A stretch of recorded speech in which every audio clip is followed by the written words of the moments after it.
In this video, I'm going to be giving you my stock update on my portfolio, as well as the stocks that I'm buying. We're also going to be talking about quite a big discussion on cryptocurrencies, specifically Bitcoin, as well as a few news items such as Robinhood and also Twitter. So if you like the video, please drop one of these to help beat that YouTube algorithm, as it is much appreciated. So first things first, we have one or two items of news. This starts with Argo Blockchain's operational update. Now firstly, let me just move this over to the side so you can just about see it. Yes, it says March 2022. This is last month's. However, take note of this one stat here. 2,700 Bitcoin at the end of March is what they owned. 259 were Bitcoin equivalents.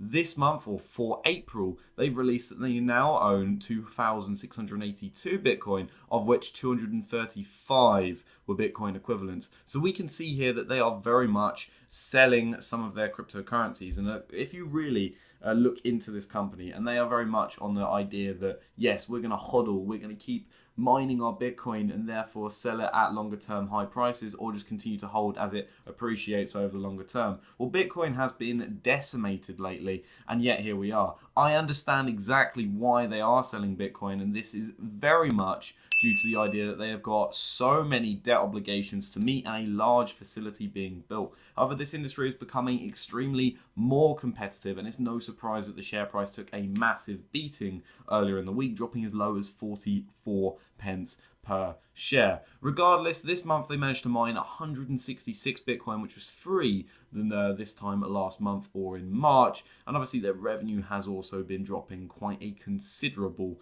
amount as well. But then again, you've also got to look at the idea here that yes, they are seeing a gross loss overall, but this is due to the depreciation of their digital currencies, although they are realizing loss on these digital currencies, such as £657,000, which they have realized just for this month alone. And it seems incredibly more risky now that they've got interest rates as high as 8% on some of their short-term debt obligations. Certainly a concern in my opinion, especially when we look actually at this. And I'm afraid my camera ever so slightly is in the way here, but you can see the general upwards trend. Now on the screen, you're looking at total hash rate. You know what? How can I do this? On the screen, you are looking at total hash rate. I've moved myself over here. Now, you can see that over the last year, the total hash rate has increased by quite a dramatic amount. This is the overall mining power in the networks. Typically, I believe Argo Blockchain, and they may have specified their most recent update, had something like 1.06 or 1.6 petahash a second, terahash being the next largest figure. And we can see here that obviously there is quite a significant growth in this. So if you were seeing a greater amount of mining power in the, let's say, the crypto space, more specifically Bitcoin, we therefore would expect that perhaps the price would be going up, as it therefore costs more to mine each Bitcoin, especially when we look at network difficulty, for instance, the same trend in the last year, saying that yes, the difficulty is becoming increasingly harder, and at the top here is coming up to 30 T, which I don't know what the unit is for that, but let's just assume it is difficulty as specified. When we look actually at the Bitcoin price in the last year, let me move myself back over to here, we can see that actually Bitcoin really hasn't done much, and if anything, it is down over the last year, which is obviously of some concern. However, the market does act in cycles, and therefore, whilst at the moment I am picking on Bitcoin because it has dropped below where it was 1 year ago, we don't know exactly where it could be in the future, especially as it seems like an asset that very much drives its returns dependent on liquidity in the markets, and therefore perhaps the monetary policy. So if the monetary policy is not very tight, it's very easy, borrowing is cheap, and there's plenty of cash in the system and lots of spending, then it seems like Bitcoin will do very well. However, in a situation that we're going into now where there is a speculated recession, quantitative tightening and rising interest rates, Bitcoin therefore is struggling a bit. And it was always seen as a store of value or an inflation head. Now I understand it in easy monetary policy where they were printing loads and loads of money. Certainly in the short term there, it was very much keeping up with that and doing better. However, we can also see that it really isn't doing much in the way of an inflation hedge over time, although to be fair, the chart does look very good over the longer period of time, and even going back to the start of 2020, it has had some fantastic returns since there. Coinbase has also dropped quite a considerable amount. Let me move my camera back over again. In the last year. Now, they had results recently, so if you're actually interested in that, I can make a video this week analysing their account statement and seeing how they're doing. Although today they have seen quite a strong return. They're up 18.72% so far. Although, obviously, you see the volatility of this. This is a fairly recent IPO, which they IPO'd around $342, and they're down about 78%, which is very significant. However, a lot of people are saying, well, this is quite a value area now because the PE ratio is around about 5 or 6. They have plenty of cash on the balance sheet, and perhaps it could be an opportunity. In my opinion, I don't necessarily think so. This is mainly because a lot of people are moving away from holding their holdings in cryptocurrencies from the exchanges, and that's over fears of many different reasons, but one of them being security. They have access to this at any moment. They could stop your transfer of funds, at least where you have it in physical. You can therefore put it into any exchange and cash where needed. So it can be a concern here of how this can grow going forward, although it is an appropriate means of purchasing Bitcoin, that is for sure. But the high cash levels need to be analysed because obviously this is a form of broker, or at least marketplace, in which they do need to hold high levels of cash in order to maintain certain levels of liquidity, and therefore it is probably regulation as to why the price to book ratio at least looks very attractive. But as I say, if you want to see a video on Coinbase, I can certainly make one. Now, there's a news article here, and I can't even pretend to understand this one, but it's about Terraform halting blockchain behind UST stablecoin Luna. Now, in the news lately, you would have seen that Luna was a stablecoin. A stablecoin is something that tracks as closely or tries to replicate the overall value of a currency. In this position, it was trying to be US dollars. Therefore, it was always or very, very close to equaling $1. However, very close, or in the last few weeks, what happened is that tether had begun to expand, and then suddenly it plummeted. And I couldn't tell you the technical aspects behind this, but it's left Luna itself being at virtually zero and offering little to no value. And it's certainly a concern because a lot of people are plugging the idea, well, I can hold a stable coin and I can get interest rates of this, which are higher than the current interest rate of this. But it seems like these stablecoins aren't as safe as they initially appeared. And whilst I don't doubt there's certainly capabilities for this in the future, there is some concerns over the limitations of the technology at the moment, which may mean it could be a concern to really deal with so far. Especially as, again, we're seeing situations where people are now, or these brokers or exchanges, I should call it, are halting trading on this. It does seem a little bit dodgy. Yes, it's dropped down. Now they're halting trading. Even though the damage is done, why would you halt trading now? What really is the point? I don't understand that, and I'm sure someone can really break this part down for me. But again, stablecoins weren't as safe as they seemed, but likely, well, not a better alternative after seeing this to the fiat currencies themselves, being GBP, USD, etc. Now, Elon Musk is saying that Twitter deal is on hold, and this is pending the details on fake accounts. I don't think this is the reason. I'm going to cut this one very short. They suggested that the fake accounts is about 5%. I think there's a lot of fake accounts on Twitter. I have seen, in my own personal experience, they are everywhere. I wouldn't say it's as bad as YouTube because YouTube is terrible for it. But I don't think that is really going to be what's really stopping the deal. Elon Musk, in his situation, is going to want to see a greater percentage of fake accounts. This, therefore, would perhaps give him the opportunity to negotiate the price lower, especially when we consider over the last few weeks, we have seen a significant pullback in equities.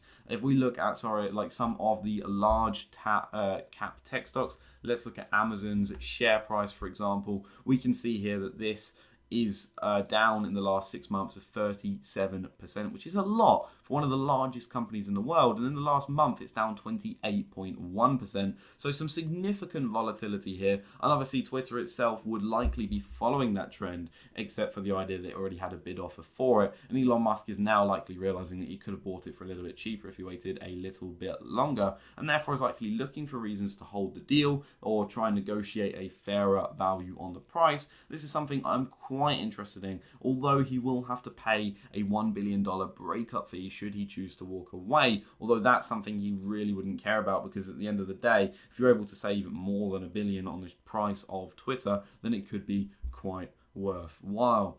And we've also got the FTX chief, which this is, I believe, another cryptocurrency exchange, and he has amassed the CEO of this exchange has amassed a stake of 7.6% in the online retail brokerage Robinhood. If you don't know what Robinhood is, you've definitely been living under a rock, although I'd understand it if you are one of my UK viewers. Robinhood is basically one of the first commission-free brokers that were released in the US and one of the most competitive. They offer a multitude of options, and you've likely seen some of those bad news stories to do with the options. Regardless, Robinhood IPO'd quite recently, I believe in the last year. Shares have plummeted quite a bit, but to see a cryptocurrency exchange taking a large stake in obviously this platform is obviously could be seen as potentially a future merger coming, or, well, we can only really speculate, but there is one thing. If people are buying a share of that volume, especially if they're insiders, or in this situation he is not an insider, they're looking for one result, and that is to make money.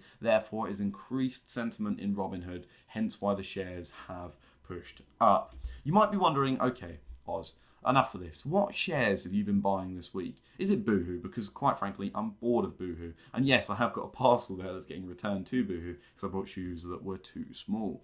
No, I have actually been buying a little bit more Boohoo. You can see that, but you'll also notice that I've been buying more Games Workshop. Now, I've only bought one more share of Games Workshop this week, and my average has only dropped by about 40 pence a share, as I bought another share at about £66.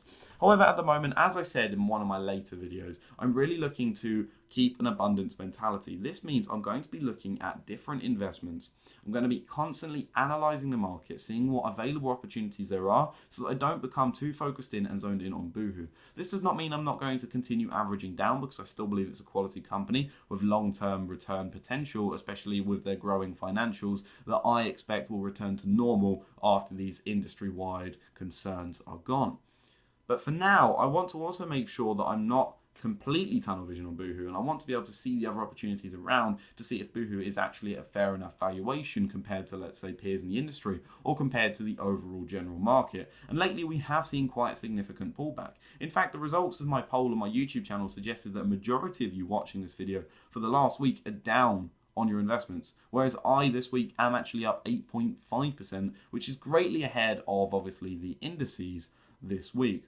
Now, I'm not saying this to gloat, but I am saying this is because Boohoo was beaten up very heavily over the last year and a half. Now what we're seeing is that the indices are coming into line of where everything else is, and it seems like Boohoo is actually performing ever so slightly better. However, just because I've had one optimistic week does not mean I think it's going to continue, and I still think we are very much in a bear market, and therefore this is actually a dead cat bounce. And I believe therefore that this, or a bull trap as per se, is where people are getting very encouraged, they're looking to buy, they're like, yes, stocks are on the up. General sentiment, they're like, oh, okay, yeah, well, inflation's still high, but we're buying, it's on the up, hype, hype, hype, human emotion sitting in. And I don't know how far this can go, but I do think it will inevitably go down in the short term. But obviously, I do believe over the longer term, things will go up. So I did buy another share of Games Workshop, and you might be wondering why. Well, I do need some more balance in the portfolio. Games Workshop is a quality company, and they've done very well. They've got a higher level of inventory, which is usually a bad thing, and they have seen a reduction in total sales. So I am waiting for their next financial results, which I believe are coming in the next month or two, and I believe it is for the full year. So no doubt I'll be giving an update on that as well.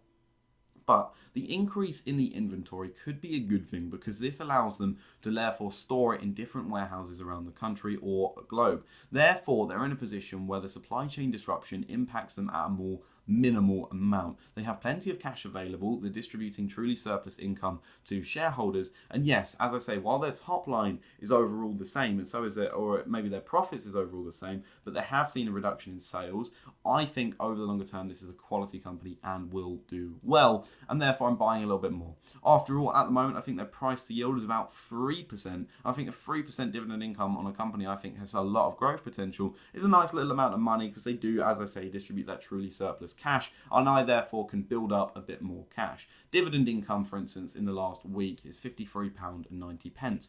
I haven't actually received this yet, although I've calculated it and it is paid today, but it will likely come after my portfolio or after this video.